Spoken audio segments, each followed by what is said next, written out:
Carrie Little. Come on, Carrie.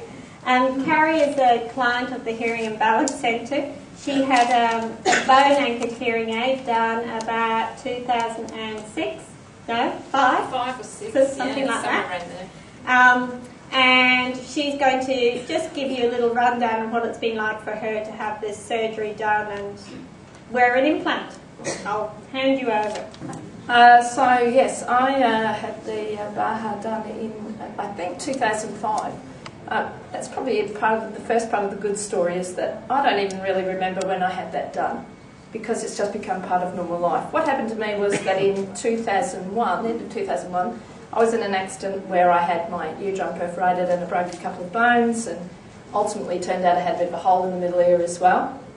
But you know, still had my hearing and functioning normally, everything fine. But in 2003, I went away on a holiday and got an infection, which then caused me to lose my hearing.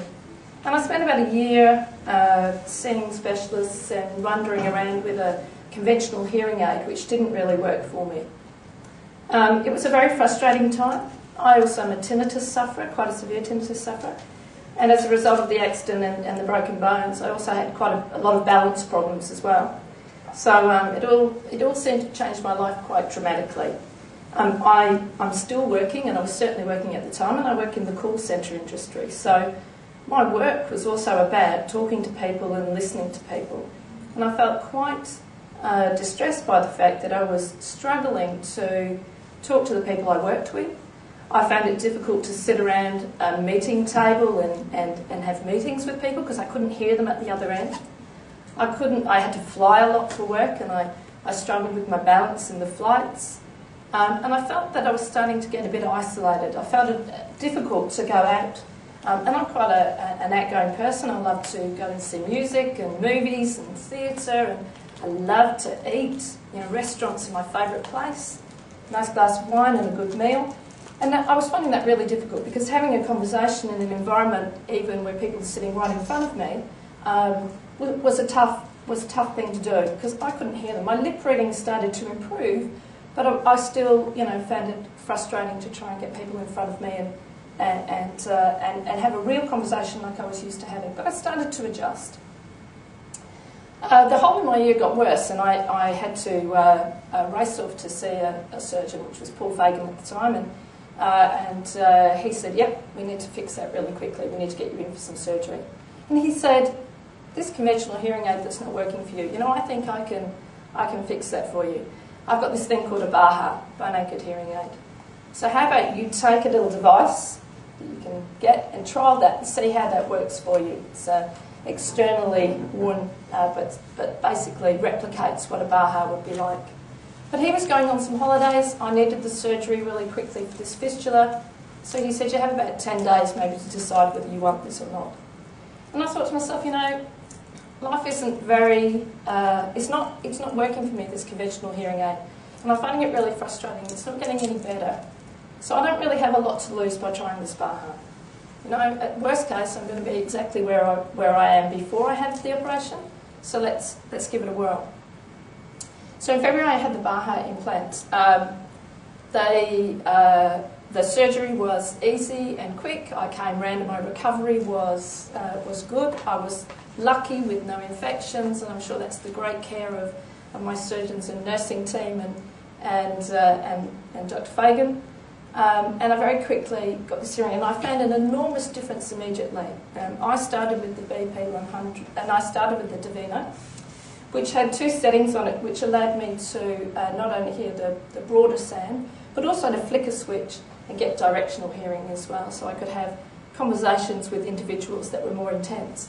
And my life changed dramatically overnight. I started going back to work and sitting around meeting tables where I could hear what people were saying. Some people were talking about background noise, and I have to say the BAHA still gives you quite a lot of background noise, but I was able to start hearing much further afield. I was still going to restaurants and sort of being able to hear more conversation behind me sometimes than in front of me. Sometimes it was more interesting behind me than it was in front of me, so that can sometimes be a benefit. But I started to really re-engage in my life. I found I could go to the theatre, I could use my phone, I really started to get back into doing everything that I did normally. It also actually started to help my tinnitus. I found that I was less focused on that, and actually having that better hearing, my balance was also starting to improve. Some of that was the surgery as well, of course. So the big change for me was that I started to feel like people didn't notice that I had a hearing loss. And for me that was really important. Having said that, one of the first things I normally do when I meet people is let them know that I've got that hearing loss. I'm used to standing up and doing presentations in business where I have to say, look, I've got a hearing loss. If you ask me a question from way down the back, I may need to get somebody to repeat it to me because I still can't quite hear it clearly. But at least I was able to start standing up and doing those presentations without hesitation.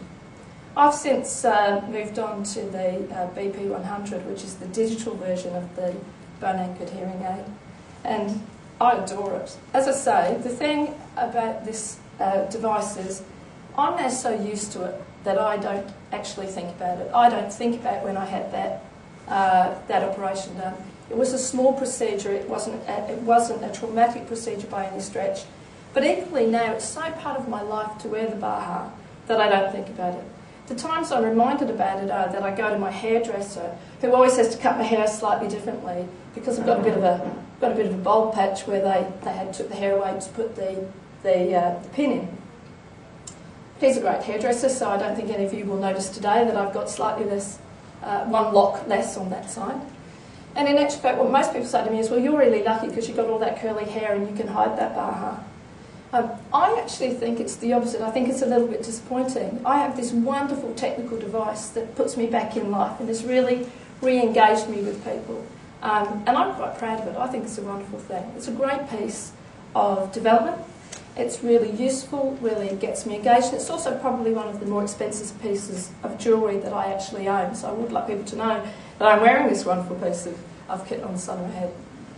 The digital version of the Baha actually does reduce a lot of the background noise. I'm finding a lot less issue with that. I used to jump in my car with my Tavino and turn up the radio. I used to do that before I lost my hearing, and drive to the speed limit, of course, but I'd drive down the freeway, window wound down.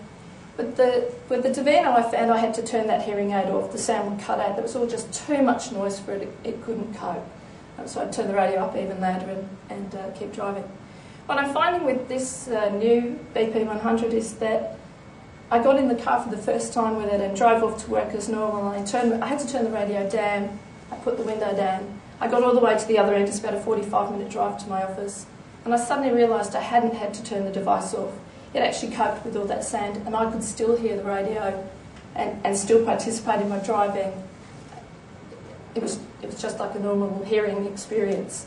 The biggest problem I have with the BP 100 or the Baha is that there are moments when I jump in the shower and have to remember I've got to take the thing off.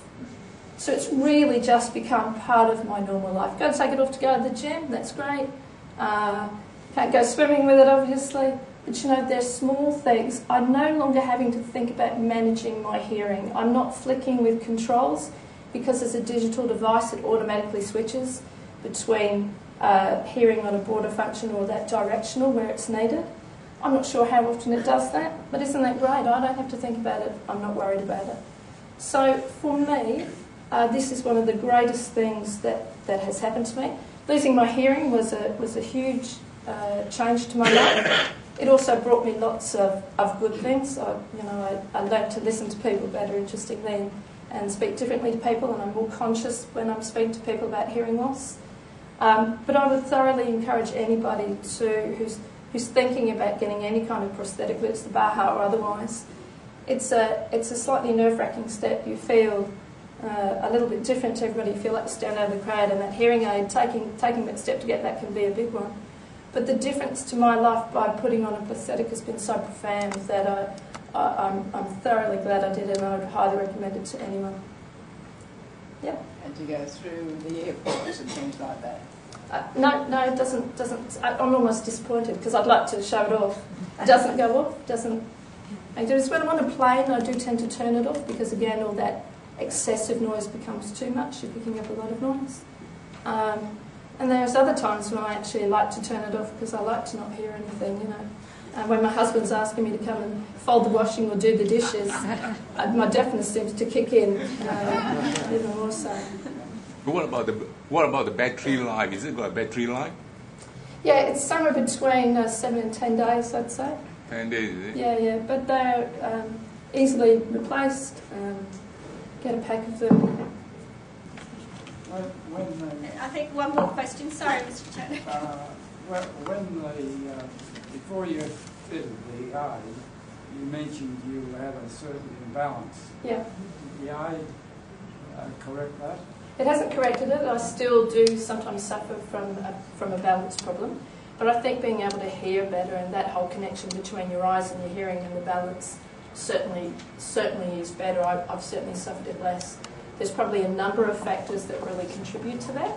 But I do think that if I'm ever feeling dizzy on a particular day, if I do have a balance issue, I have been told that I potentially have many years, so I get that balance issue. I find that it's better if I put the hearing aid on and I'm actually trying to hear and function normally rather than avoid it. So I do think that has helped. Okay. Thanks.